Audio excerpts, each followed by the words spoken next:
BJP কি করেছে?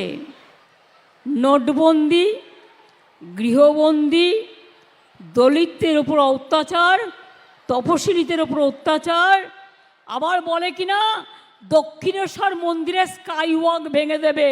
আমি বলি আমার বুকের পাটা থাকতে আমি হাত দিতে দেব না।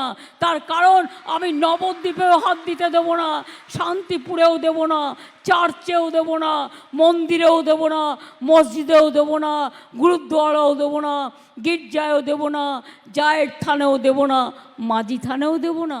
মমতা বন্দ্যোপাধ্যায় বক্তব্য রেখেছিলেন দক্ষিণেশ্বরের স্কাইওয়াক নাকি ভেঙে ফেলা হচ্ছে।